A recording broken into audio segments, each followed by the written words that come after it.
Olá, pessoal! Espero que todos estejam bem. No vídeo de hoje a gente vai falar sobre desenho isométrico. É um tipo de projeção muito utilizado em desenho técnico, onde as três dimensões do objeto que está sendo projetado são representadas no desenho.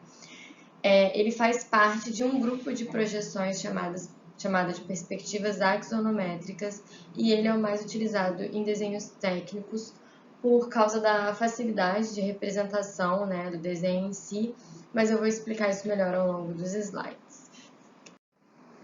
Então vamos dar uma relembrada aí nos tipos de projeção novamente. A gente acabou de falar isso no vídeo de perspectiva cavaleira. Para quem não assistiu ainda, eu vou dar mais uma revisada. Eu já apresentei esse fluxograma para vocês, né? Ele mostra todos os tipos de projeções utilizadas em desenho técnico. Nós temos as projeções cônicas, que dão origem às perspectivas cônicas, por exemplo. É um tipo de projeção em que o observador é posicionado a uma distância considerada limitada com relação ao objeto e ao plano de projeção.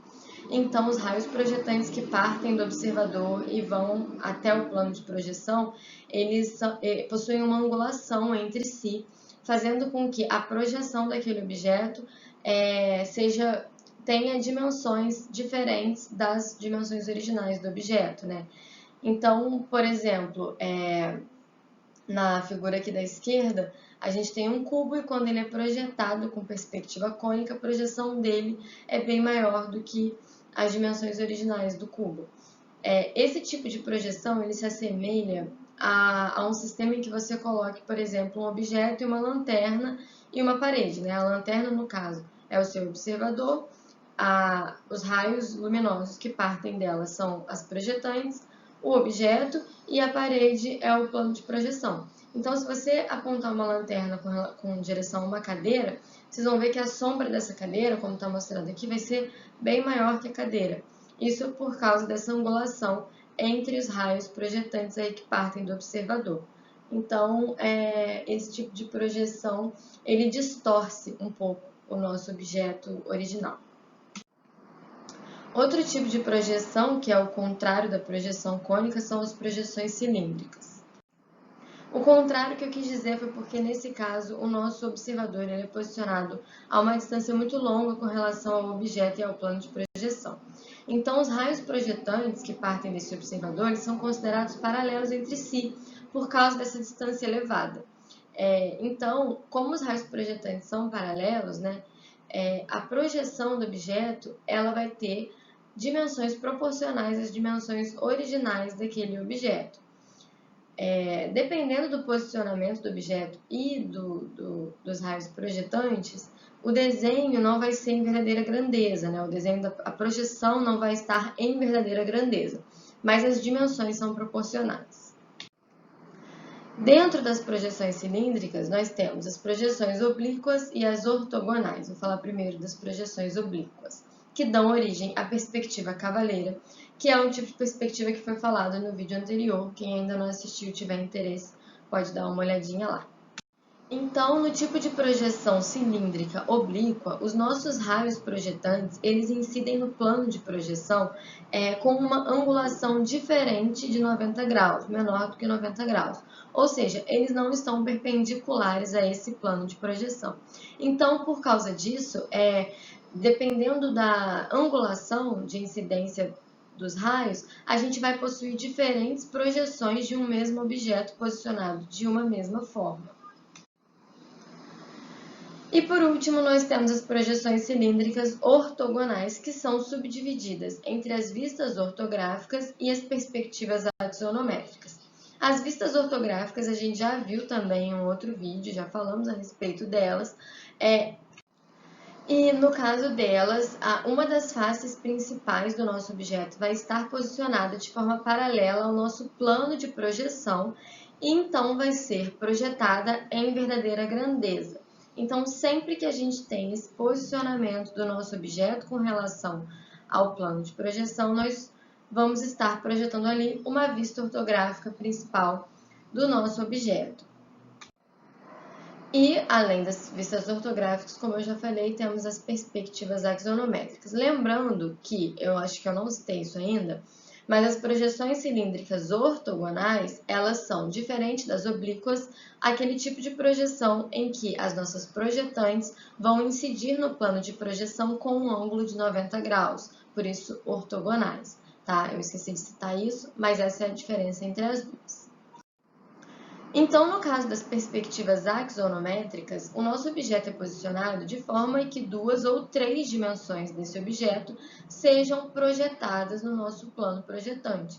Então, vocês podem ver aí na figura que esse objeto está posicionado de uma forma completamente inclinada com relação ao plano de projeção. Então, as três faces principais dele podem ser vistas ali naquela projeção. Então, agora nós chegamos no objetivo do vídeo de hoje, que é falar sobre as perspectivas axonométricas, mais especificamente o desenho isométrico, ainda vamos chegar nele. Mas, por enquanto, começando aqui em perspectivas axonométricas, eu vou falar dos 3 tipos de perspectivas axonométricas possíveis. O primeiro tipo, que é o da esquerda, são as perspectivas isométricas. Nesse tipo de perspectiva, o nosso objeto ele vai ser rotacionado com relação ao plano de projeção, de forma que as 3 faces sejam projetadas com a mesma proporcionalidade com relação às suas dimensões originais. Então, por exemplo, na figura da esquerda, a gente tem um cubo projetado em perspectiva isométrica, e vocês podem ver que as 3 faces principais desse cubo vão ter as mesmas dimensões, porque ele está rotacionado de forma equivalente com relação às 3 faces. Sempre que a gente for representar um objeto em perspectiva isométrica, a gente vai se atentar para essas angulações aqui. Então, as 3 faces vão ter uma angulação de 120 graus entre si, e essas arestas aqui vão estar rotacionadas 30 graus com relação à horizontal. Então, observem isso, porque esse é o tipo de perspectiva que nós vamos focar aqui na nossa disciplina. Então, sempre que vocês forem desenhar um objeto, as faces principais vão ter essas características de angulação aqui. Mas outro tipo de perspectiva axonométrica são as perspectivas dimétricas, tá? Nesse caso, a peça é rotacionada de forma que a angulação de 2 faces principais vão ser equivalentes, enquanto a angulação da rotação da terceira face é diferente.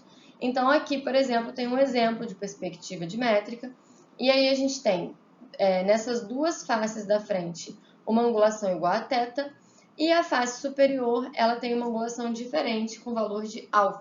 Então, vocês podem ver que na representação, as faces aqui que estão na vertical, elas têm as mesmas dimensões. Mas a face superior, ela não vai possuir as mesmas dimensões dessas 2 faces aqui. Ela é representada de forma diferente por causa dessa angulação. Existem diversas possibilidades para a perspectiva dimétrica. Então, o ângulo θ pode variar entre inúmeras possibilidades, e o ângulo alfa também, diferente da perspectiva isométrica, que só possui essa possibilidade aqui de angulação. Tá? E por último, nós temos a perspectiva trimétrica, onde as 3 faces são rotacionadas com relação ao plano de projeção com angulações diferentes. Então, a gente tem aqui o ângulo alfa, o ângulo beta e o ângulo θ. E aí, nesse caso, também vai poder variar essa angulação com inúmeras possibilidades diferentes. A única restrição, tanto na dimétrica quanto na trimétrica, é que a soma dos 3 ângulos seja de 360 graus. Obviamente, porque aqui a gente precisa ter 360 graus. Então, como eu falei, aqui a gente vai focar na perspectiva isométrica, em que as 3 faces são rotacionadas de forma igual. Mais especificamente, na perspectiva isométrica simplificada. Por quê? Quando a gente faz a rotação de um objeto para fazer a projeção das 3 dimensões dele, na projeção a gente vai ter uma redução das dimensões daquele objeto. Então, vamos supor que eu quero representar esse objeto aqui. Se eu fizer uma rotação dele, quando eu for representar essa altura, ela vai ser equivalente ao valor da altura original do objeto. Vou mostrar aqui com relação a essa face maior, que é mais fácil de enxergar. Essa é a dimensão da minha face maior. Se eu rotacionar ela para representar as 3 dimensões, vocês concordam que essa dimensão diminui? Então, isso acontece em todos os objetos que a gente rotaciona para fazer a representação das 3 dimensões. Então, Essa diminuição, essa redução das dimensões, ela é de aproximadamente 80% do valor original daquelas dimensões. Só que quando a gente vai fazer o desenho isométrico, para facilitar a nossa vida, para a gente não precisar ficar calculando essa redução, nós vamos fazer a perspectiva isométrica simplificada. Então, nós vamos utilizar em cada uma das dimensões aqui do nosso cubo o valor original dela. Então, se eu te disser lá nas vistas ortográficas de um cubo, eu te dou as vistas ortográficas e eu falo que o lado desse cubo tem 5 centímetros.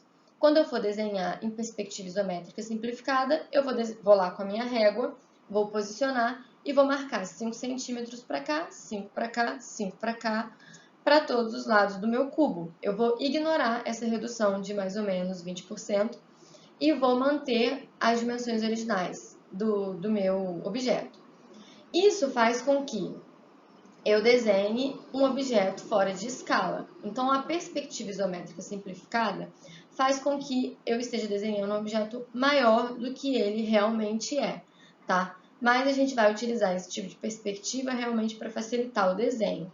E ela é chamada de desenho isométrico, que é finalmente o tema desse vídeo e o que vamos desenvolver a partir de agora, a execução de desenhos isométricos. Então, vamos falar um pouco de como é feita essa execução. Aqui, nessa imagem, a gente tem um tronco de pirâmide com uma base retangular, né? E mais um retângulo aqui, um paralelepípedo embaixo desse tronco de pirâmide. E esse tronco ele vai ter faces principais, né? Que estão pertencentes aos eixos principais, que são essas de vermelho, e faces inclinadas, que não estão em nenhum dos planos principais do nosso eixo cartesiano. Então, o que acontece? Uma característica do desenho isométrico é que as faces principais do objeto que está sendo desenhado, elas são representadas em verdadeira grandeza. Ou seja, as medidas das arestas delas são equivalentes às medidas reais do objeto. Porém, as faces inclinadas, que estão de azul, elas não são representadas em verdadeira grandeza. Então, se vocês têm lá as vistas ortográficas desse objeto, e você calcula que a aresta inclinada vai ter 5 centímetros, quando você desenha a aresta inclinada aqui no seu isométrico, ela não necessariamente vai ter 5 centímetros. Na verdade, ela não vai ter. Ela não está desenhada, não está representada em verdadeira grandeza. Então, por causa disso, a gente nunca deve medir uma aresta inclinada e passar essa medida para o isométrico, como a gente faria com as arestas das faces principais. Nesse caso, o que a gente tem que fazer é marcar no nosso desenho o ponto inicial da aresta inclinada e o ponto final, como a gente fazia em vistas ortográficas, e ligar os dois, tá? Para poder obter a aresta inclinada. Mas a gente, com treinamento, vai conseguir entender melhor como isso funciona, tá bom? E como é feita a construção do desenho isométrico? Existe um passo a passo que é utilizado. É lógico que depois de um tempo de treinamento, cada um vai ver como é melhor para si fazer a execução desse desenho, mas existe um passo a passo que a gente fala que é legal para começar a tentar visualizar e começar a fazer o desenho que eu vou explicar para vocês. A primeira coisa é que a gente vai utilizar muito aqui o compasso de 60 e 30 graus, que é esse compasso maior de vocês aqui. Espera aí que eu vou mostrar. Esse compasso, não vai dar para enxergar no vídeo, que ele é transparente, mas é o compasso de 60 e 30. Na luz dá para enxergar melhor. Esse ângulo aqui, ele é de 30 graus. E eu não sei se vocês se lembram, mas as arestas do nosso desenho isométrico, elas vão ter 30 graus com relação à horizontal. Então, sempre que vocês forem fazer, vocês vão posicionar esse esquadro aqui, de forma que esse ângulo menor dele, ele vai estar alinhado com a horizontal, né, a parte de baixo, e aqui vocês vão conseguir traçar as arestas da peça de vocês que estão inclinadas a 30 graus com relação à horizontal. A gente vai treinar isso, eu vou mostrar para vocês, tá? Na aula como isso é feito, mas é basicamente utilizando esse equipamento. Aqui na imagem eu posicionei ele, ó, de forma a desenhar essas arestas inclinadas, as duas. A terceira aresta vai estar na vertical, então pode usar qualquer um dos dois compassos para traçar ela, dos dois esquadros, para traçar essa terceira aresta, mas as inclinadas a gente utiliza esse esquadro de 30 e 60. Também pode utilizar o transferidor, marcando lá a angulação de 30 graus, mas com o esquadro acaba sendo mais prático. Tá? Então, o passo a passo que eu estava citando para vocês, que é interessante a gente fazer para começar, pelo menos, a praticar o desenho isométrico, é, primeiramente, desenhar o paralelepípedo que vai envolver o nosso objeto. Então, a gente vai pegar as maiores dimensões, a maior altura, a maior largura e o maior comprimento do nosso objeto e vai desenhar esse paralelepípedo. A partir do paralelepípedo, a gente começa a traçar os detalhamentos do nosso objeto, como está mostrado aqui na segunda figura, até obter o objeto em si, aqui na terceira imagem, apagando aí as arestas que não eram úteis, que não representavam o objeto, deixando apenas as arestas que de fato pertencem àquele objeto. Então, esse é um passo a passo básico que é legal para começar a praticar o desenho isométrico. Aqui, por exemplo, quando vocês têm uma superfície inclinada, é o que eu falei, vocês não podem pegar a dimensão daquela superfície, a angulação, e tentar aplicar no desenho tridimensional.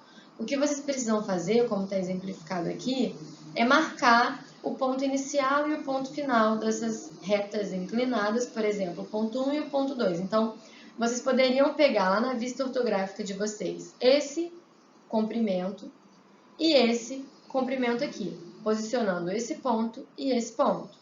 Então, vamos supor que tem 2 centímetros, então marca lá no paralelepípedo de vocês 2 centímetros, aí é o ponto 1. Aqui, essa dimensão é de 4 centímetros, então marca lá, a partir desse ponto 4 centímetros, achando o ponto 2. Liga o ponto 1 com o ponto 2 e aí vocês têm a aresta inclinada. Então, também é uma questão de prática, com o tempo vocês vão pegar isso muito mais fácil, mas é a forma de representar arestas inclinadas. Aqui embaixo também a mesma coisa foi feita, só que foram traçadas retas auxiliares, né, para poder achar esses pontos. Então, a pessoa que fez esse passo a passo marcou, vamos supor aqui 3 centímetros, traçou uma reta vertical, porque sabe que o ponto de baixo da aresta inclinada é de 3 centímetros. E aí, o ponto de cima sabe que está a uma distância de 2 centímetros, então marcou uma outra reta vertical a 2 centímetros, aqui com relação à extremidade esquerda dessa face. E sabe também que essa aresta horizontal aqui, essa aresta de cima do meu furo, ela está posicionada a 1 centímetro da base. Então, marcou uma reta paralela à base com 1 centímetro de distância. E aí, ela consegue ir obtendo esses pontos, ligando eles e depois apagando essas retas auxiliares. Essas linhas aqui, a gente sempre sugere que vocês façam bem fininhas, para vocês poderem apagar sem problema e não prejudicar o desenho de vocês. Então, nós já falamos de como é executado o desenho isométrico de faces principais, de arestas inclinadas, e temos também um terceiro elemento que é muito importante ser representado, que são as circunferências, os círculos, né? Então, se a nossa peça que vai ser representada tem um furo, ou um adoçamento, ou um detalhamento em forma de arco, a gente precisa representar esse arco ou esse círculo tridimensionalmente também. Então, uma aproximação que é utilizada para fazer essa noção tridimensional do círculo são as elipses de 4 centros, que eu vou ensinar para vocês o passo a passo aqui no próximo slide, e que vai fazer com que o nosso círculo tenha esse aspecto aqui, dá a impressão que ele está também rotacionado, também está tridimensional. Porque se a gente só fizer o círculo aqui, ele vai ficar totalmente fora, né, da peça, porque ele vai estar num plano paralelo ali ao nosso plano de projeção e não é isso que a gente quer. Então, por exemplo, aqui a gente tem um furo, né, que pertence a essa face principal da nossa peça. Mas esse furo também poderia pertencer à face superior ou a essa outra face aqui principal da direita. Então, lembrando que o posicionamento da técnica que a gente vai fazer tem que ser equivalente à face em que o nosso furo ou o nosso arco está presente, tá? Mas vamos ver isso com mais calma. Então, o primeiro passo da nossa técnica da elipse de 4 centros é fazer um quadrado posicionado na localização aonde vai ser feito aquele círculo ou aquele arco.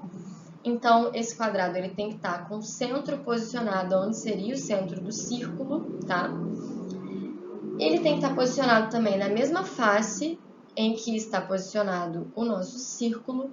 Então, nesse caso do exemplo, ele está posicionado na face da direita, mas poderia ser na face da esquerda, e aí a gente faria o quadrado na face da esquerda ou na face superior. E esse quadrado, ele tem que ter o lado dele com valor equivalente ao valor do diâmetro do círculo que a gente quer desenhar. Então, se o círculo tem 5 centímetros de diâmetro, o meu quadrado vai ter 5 centímetros em cada um dos seus lados. Mesmo que os lados estejam inclinados, para ele estar naquela face, todos os lados vão ter 5 centímetros, tá? Aqui eu coloquei D, por exemplo. Então, o primeiro passo é desenhar esse quadrado com lado equivalente ao valor do diâmetro do círculo, posicionado no local onde a gente quer desenhar aquele círculo, ok? Segundo passo, em cada um dos lados do meu quadrado, eu vou marcar um ponto na metade deles. Então, aqui, se o meu quadrado tem lado com valor igual a D, no valor de D sobre 2, eu vou marcar o ponto A, B, C e D em cada um dos lados. Terceiro passo, agora prestem bastante atenção. Eu vou identificar os dois ângulos obtusos do meu quadrado. Todo quadrado que a gente desenhar em qualquer uma das faces tridimensional de um desenho isométrico vai ter dois ângulos agudos com valor de 60 graus e dois ângulos obtusos com valor de 120 graus. Então, eu vou identificar os dois ângulos que possuem 120 graus, né? Isso é uma coisa que você bate o olho e consegue ver. São os dois ângulos maiores do que 90 graus, mais abertos, obtusos. E eu vou marcar o ponto 1 em um desses dois ângulos e o ponto 2 no outro ângulo. A partir de cada um dos dois ângulos obtusos, eu vou traçar uma reta partindo do ângulo até a metade de cada um dos dois lados opostos a esse ângulo. Então, por exemplo, aqui, a partir do ponto 1, eu tracei uma reta até o ponto D, que é a metade desse lado, oposto ao ângulo 1, e uma outra reta até o ponto C, que é a metade do outro lado oposto ao ângulo 1. E fiz a mesma coisa com o ponto 2, duas retas, uma até o ponto A e uma até o ponto B. Então, eu vou ter essa carinha aqui, esse formato, por enquanto, do meu molde. Lembrando que todas essas retas têm que ser traçadas bem fraquinho, com linha bem fraquinha, porque todas elas vão ser apagadas. No final, a gente vai ficar só com o círculo isométrico. Então, lembrem-se de não forçar muito o lápis, para não terem problema depois, para não estragarem o desenho de vocês. Feito isso, a gente começa a executar os arcos, né? Cada um com um centro. Por isso, elipse de 4 centros. A gente vai desenhar 4 arcos diferentes, cada um com o centro posicionado em um ponto diferente. Os dois primeiros arcos são os arcos com maior raio da nossa elipse, vão estar posicionados com o centro do compasso, né? A ponta seca do compasso vai estar posicionada nos pontos 1 e 2, que são os nossos dois ângulos obtusos. Então, o primeiro arco vai estar com a ponta seca posicionada no ponto 1 e ele vai ser traçado, o nosso grafite, né? O nosso compasso vai ser medido aqui com a ponta seca no ponto 1. A gente vai nivelar o nosso compasso de forma que ele tenha um raio equivalente ao valor dessa reta aqui. E aí, a partir do ponto D, a gente começa a traçar o arco, que vai terminar aqui no ponto C, ligando, então, as duas metades dos dois lados opostos ao ângulo obtuso 1. E a mesma coisa vai ser feita com o ângulo 2. A gente vai posicionar a ponta seca do compasso no ponto 2. A gente não precisa mais nivelar o nosso compasso, porque esse valor do raio 1, do raio do ângulo 1, do raio do arco 1 vai ser igual ao valor do raio do arco 2, então ele já vai estar com a dimensão que a gente precisa. posicionando a ponta seca no ponto 2, a gente traça um arco partindo de A até B, fazendo assim o nosso segundo arco com o segundo centro da nossa elipse. Agora, então, a gente precisa desenhar os dois arcos que estão faltando para completar a nossa elipse de 4 centros. E aí a gente vai para o quinto passo da execução do nosso círculo isométrico. Nesse passo, a gente vai posicionar a ponta seca do nosso compasso aqui nesse ponto 3, que é o cruzamento das duas retas aqui, uma partindo do ponto 1 e uma partindo do ponto 2. Elas vão se cruzar. Posicionando a ponta seca no ponto 3, a gente vai posicionar o grafite de forma que o raio do nosso arco tenha valor equivalente ao valor dessa reta aqui. E aí a gente vai desenhar o nosso terceiro arco ligando o ponto A ao ponto D. Então, fechando a nossa elipse do lado de cá. E a mesma coisa é feita a partir do ponto 4. O raio desse lado vai ser equivalente ao raio desse lado, então não é necessário mexer de novo no compasso. A gente posiciona a ponta seca no ponto 4 e com o grafite a gente fecha a nossa elipse. Então, notem que aqui a gente já tem a elipse feita, ela já está pronta e só falta apagar as linhas auxiliares que a gente desenhou para formar o nosso molde da elipse de 4 centros, tá? Lembrando que, se o nosso quadrado for posicionado no local errado, não vai sair o círculo no local que a gente quer que ele saia. Então, o desenho vai estar errado. Se o nosso quadrado for desenhado na face errada, o círculo vai ser desenhado também em outra face. Então, vai ficar distorcido o nosso desenho. Então, isso tem que ser muito bem observado logo no início da técnica para não gerar nenhum erro. Então, aqui eu coloquei para vocês, por exemplo, para vocês verem que o círculo ele pode ser desenhado em qualquer uma das faces principais do nosso objeto. Eu nunca vou fornecer para vocês um objeto com um furo numa face inclinada, porque seria uma outra metodologia para a gente executar esse furo. Sempre vai estar em uma das 3 faces principais. E aí é só desenhar o molde da forma que eu fiz o passo a passo aqui, em qualquer face que seja, e fazer a elipse de 4 centros ali, ok? Então, aqui eu coloquei o passo a passo em um desenho, em um objeto tridimensional mesmo. Então, o nosso objeto final é esse aqui. Vocês podem ver que ele tem 2 furos, um na face da direita e um na face superior. E ele tem também aqui um detalhamento em arco na face da direita também. Então, a gente vai pegar o nosso desenho, que já está quase pronto, só falta os furos e o arco. Vai desenhar aqui o molde na face da direita, primeiro do furo, e o molde na face superior do furo, que está na face superior. Desenha as elipses, apaga as linhas auxiliares. No caso do nosso furo que está presente na parede do objeto, a gente vai ter a parte de trás do furo, a aresta do furo de trás dele aparecendo também. Isso é uma coisa que tem que ser sempre verificada, se a aresta de trás vai aparecer. Se a aresta de trás aparecer, a gente precisa transferir esse furo para trás e ver qual é a parte dele que vai estar aparecendo, que vai estar dentro do furo.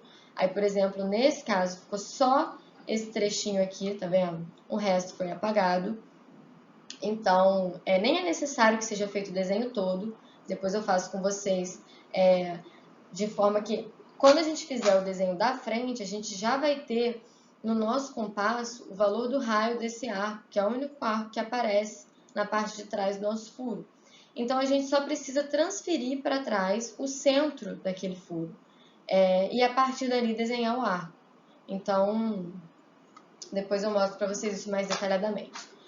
No caso do furo aqui na face superior, isso não aconteceu, a parte de baixo não foi visualizada, então foi verificado que ela não ia ser visualizada, então não precisou ser desenhada, tá? E por último aqui, ó, foi feito o arco grandão lá na minha parede do objeto, com a mesma técnica, só que aí no caso do arco, a gente só vai desenhar a metade de cima do nosso círculo, estão vendo? A metade de baixo não precisa ser desenhada, porque é um arco, não é um círculo. A mesma coisa aconteceria se fosse 1/4 de círculo, desenharia só aquele trecho, o resto não precisaria ser desenhado.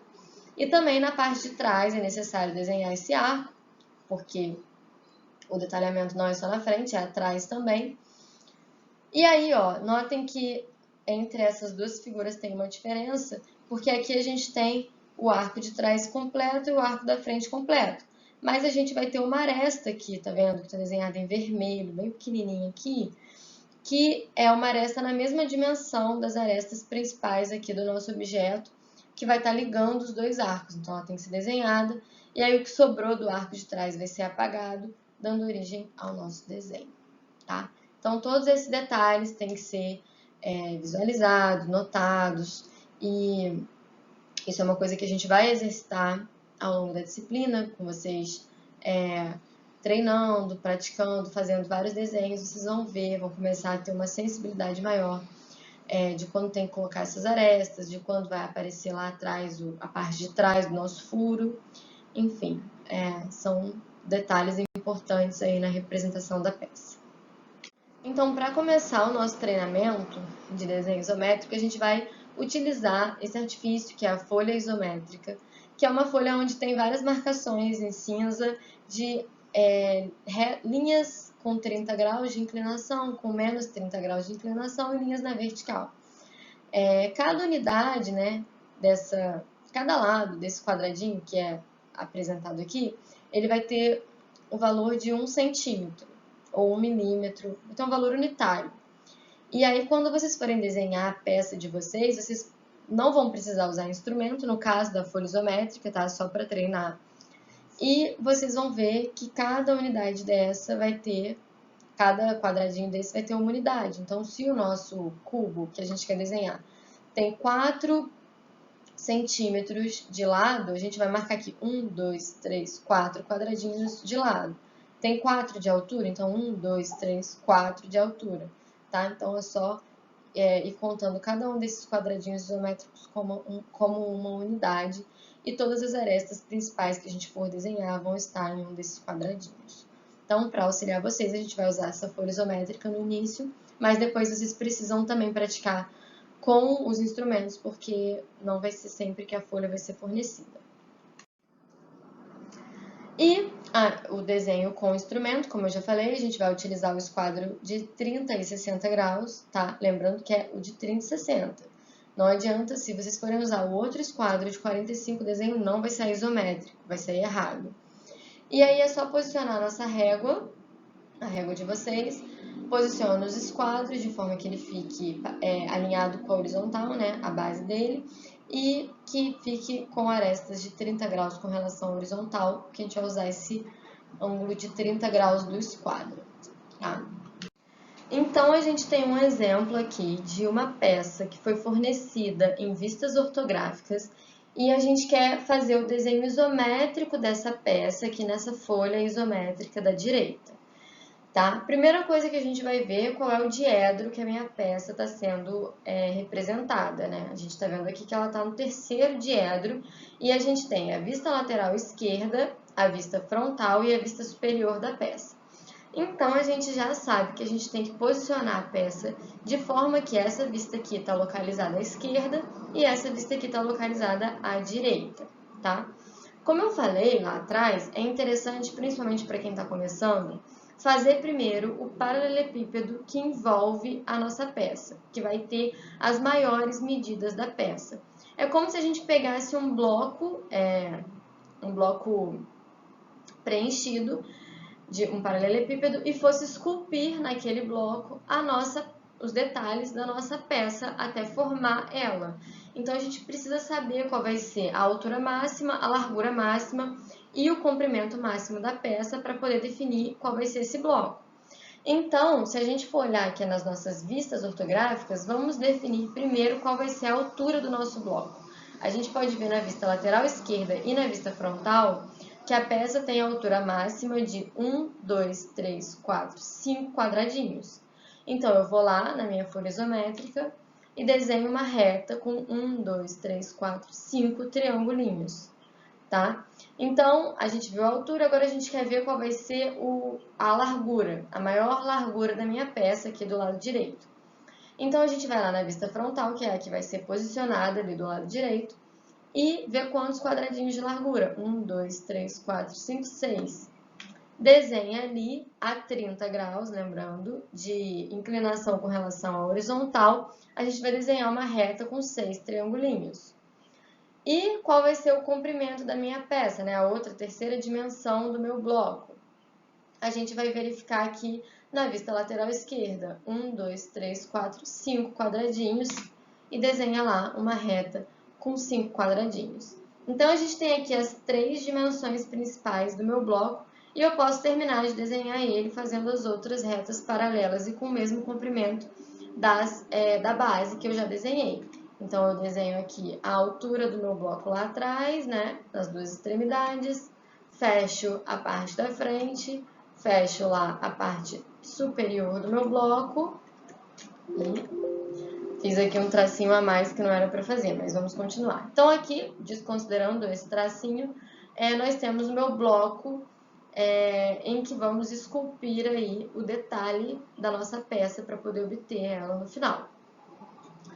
Agora vamos ver qual é esse detalhe da peça. A gente está vendo aqui na vista frontal, na vista superior e na lateral esquerda que temos essas duas arestas aqui que são visíveis nas 3 vistas, né? E que representam um dente na minha peça, tá? E a gente vai ter que passar elas aqui para o desenho isométrico. A primeira coisa que é interessante a gente pensar é que todas as arestas que são representadas em uma vista também vão ser representadas nas outras vistas. Pode ser que elas sejam representadas com um ponto, então elas não vão aparecer, mas elas também são representadas com retas em outras vistas. Então, a gente sempre tem que achar qual é a aresta equivalente àquela aresta nas outras vistas para conseguir tentar montar o desenho tridimensional na nossa cabeça. Então, por exemplo, essa aresta aqui horizontal na vista frontal, ela corresponde a alguma aresta na vista superior, sabe? E aí, qual vai ser essa aresta? A gente vê que ela tem início aqui e termina aqui.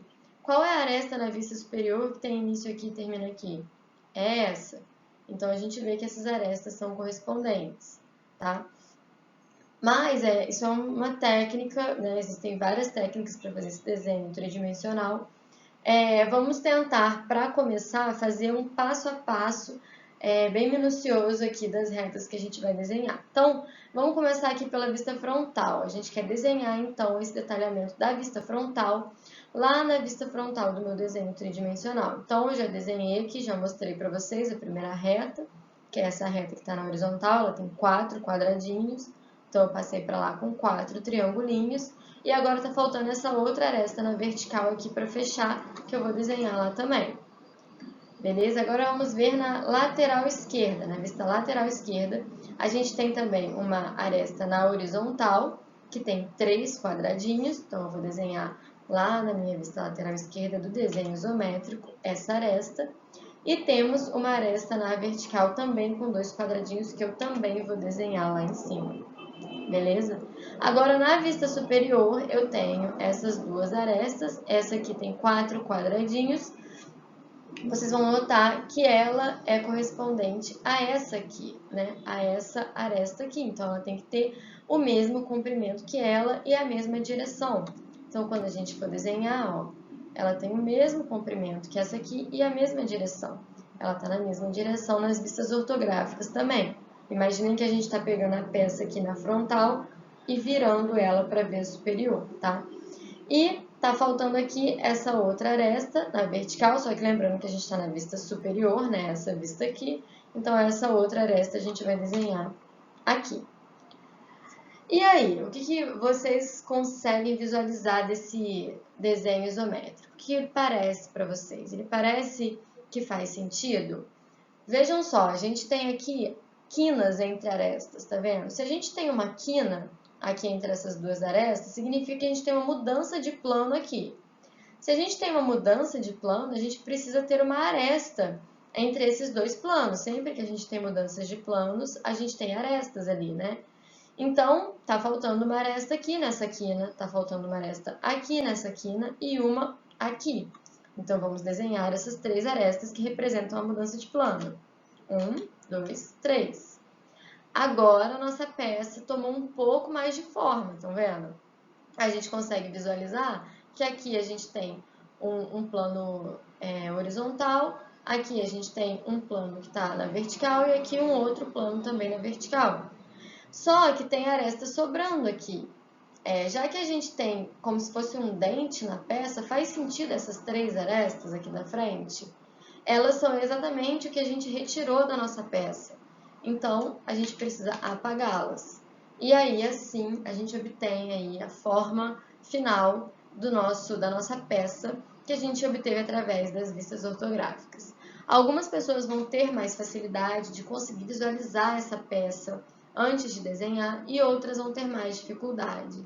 Então, cada um, aí no seu nível de facilidade ou não, vai se adaptando, vai vendo as melhores técnicas para conseguir fazer esse desenho isométrico. Mas é lógico, como tudo com a prática, isso vai sendo mais fácil, né? Quanto mais vocês praticarem, mais facilidade vocês vão ter para poder obter esse desenho.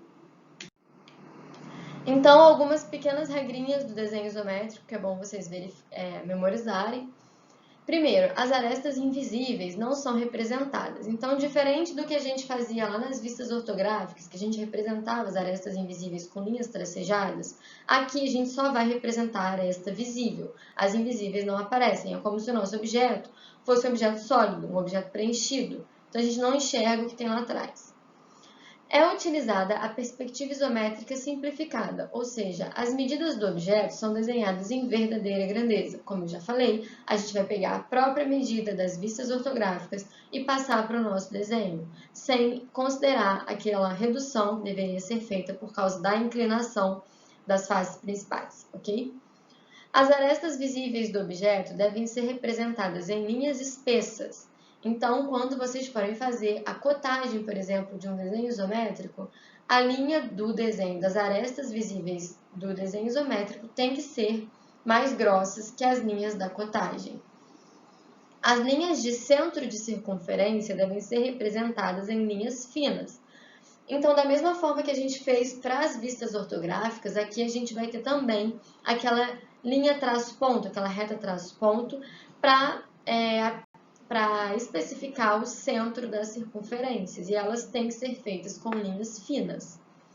As linhas auxiliares devem ser apagadas, então, como eu mostrei, aquelas 3 arestas que sobraram no final, a gente apagou, então vocês têm que lembrar de apagar essas linhas auxiliares também, ok?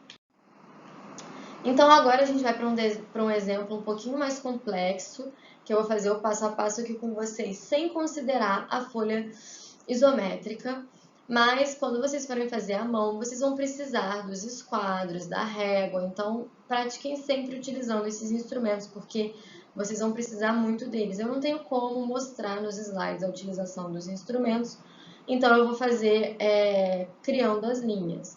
Mas durante a aula, a aula síncrona, a gente vai fazer exercícios utilizando os instrumentos, tá? Então, aqui eu tenho as vistas ortográficas de uma peça que está no terceiro diedro.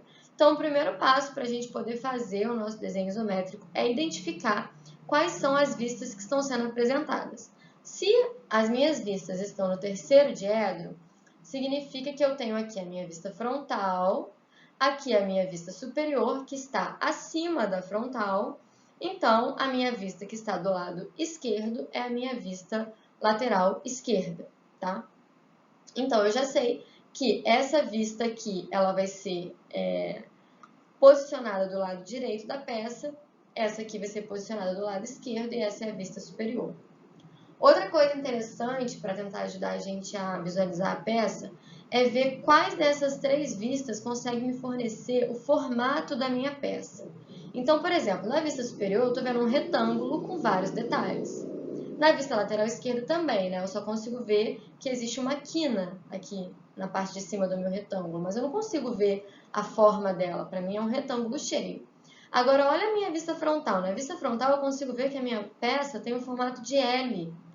Então, eu já consigo visualizar muito melhor na minha cabeça como essa peça é. Ela tem um formato de L. Então, essa parte aqui, que está representada na minha vista lateral esquerda, ó, eu consigo ver que ela é só a parede. Ela tem uma espessura menor do que a espessura da peça total, aqui do lado direito. E essa partezinha do retângulo, ela é a base da minha peça. Então, essa é uma dica legal. Outra coisa também é sempre tentar associar as arestas. Então, olha só, se aqui eu tenho essa base, na minha vista lateral esquerda, eu sei que essa aresta aqui que está na mesma direção representa essa altura aqui. Então, esse retângulo da frente representa essa minha base.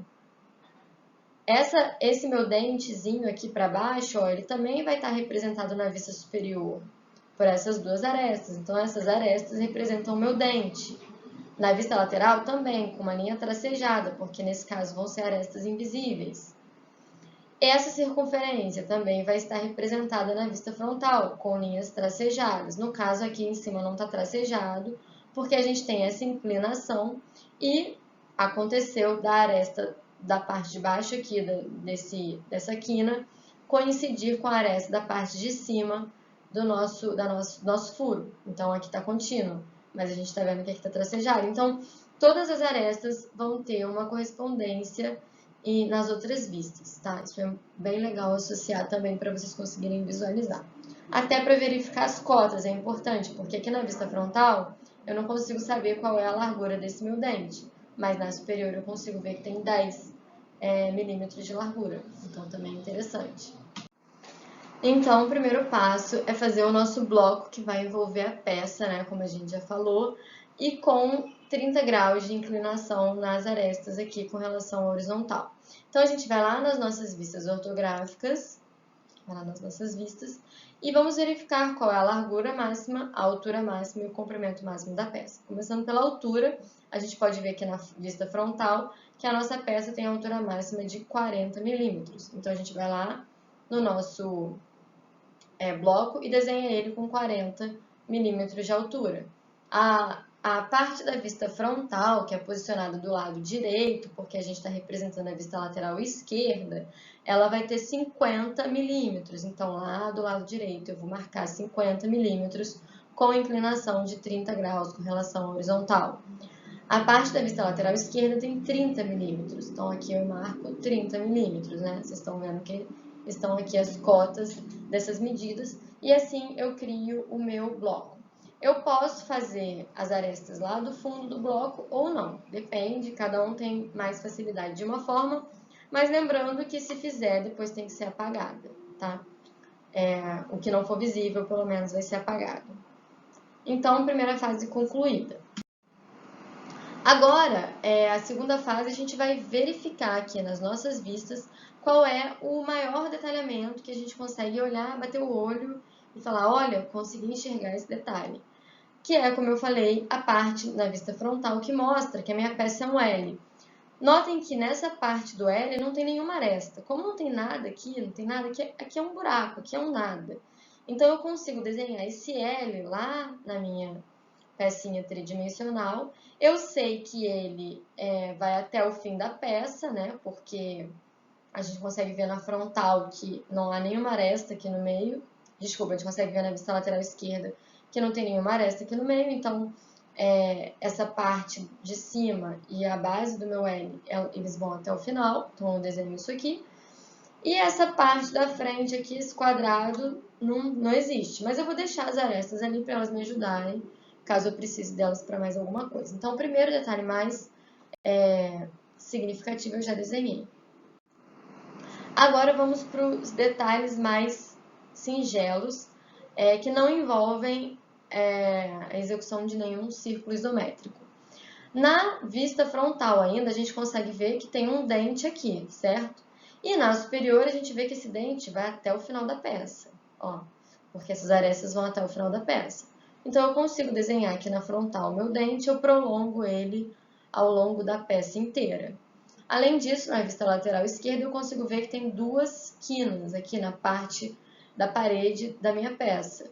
E eu sei as medidas dessas quinas, porque está me mostrando aqui, ó, 5 na vista frontal, a altura da quina é de 5, e na vista superior está me mostrando a largura, que também é 5. Então, eu vou lá na minha peça. Como eu falei para vocês, eu não posso pegar aqui na vista lateral esquerda o comprimento da minha diagonal e passar para a peça direto. Eu preciso marcar os pontos. Então, eu vou pegar e vou marcar, ó. O ponto 1 ele vai estar com largura de 5 com relação à extremidade da peça, então eu marco 5.1. E o ponto 2 também vai estar com uma distância de 5. Marco aqui o ponto 2, ligo os dois, eu tenho a parte de trás da minha quina. Mesma coisa o ponto 3 e o ponto 4. E aí eu ligo com arestas ao longo aqui da parede. E vou fazer a mesma coisa lá atrás, porque tem uma quina em cada lado dessa parede. E o último detalhamento é o desenho isométrico, que eu vou utilizar aquela técnica da circunferência da elipse de 4 centros. Vou desenhar na minha parede, na face em que ela está posicionada e centralizado da mesma forma que o meu furo está centralizado. Desculpa. Eu vou desenhar aqui o molde da minha elipse e com o meu compasso eu vou traçar os 4 arcos formando a minha elipse aqui, de 4 centros. Vou visualizar minhas vistas ortográficas, não vejo mais nenhum detalhe que possa ser incluído aqui, então eu vou forçar as linhas que eu sei que não devem ser apagadas, tá? Isso eu recomendo que seja feito no final, para vocês não precisarem apagar linhas que estejam desenhadas de forma forte, né, no caderno, para não ficar marcado. Então, a última coisa que vocês fazem é aumentar a espessura da linha no final do desenho e apago as minhas linhas auxiliares que me ajudaram no molde da minha peça. Então, esse é o passo a passo. É lógico que essa peça aqui, eu não peguei uma peça extremamente simples, porque eu queria mostrar para vocês o passo a passo com uma peça um pouquinho mais complicada, né? É lógico que ela não é tão complicada assim, mas é porque vocês acabaram de ver, então pode assustar. Mas, basicamente, é esse o procedimento. E as adaptações vão ser feitas por cada um de vocês, assim. O que vocês acharem mais fácil, mais viável, de técnica para vocês desenharem.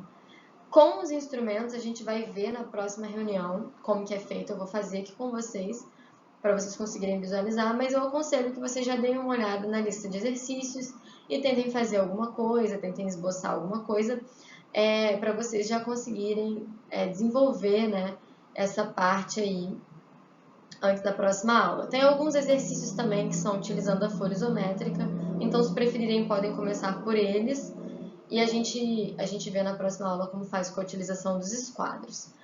Muito obrigada pela atenção, por assistirem esse vídeo até agora. Esse ficou bem longo e a gente se vê aí na próxima reunião. Tchau, tchau!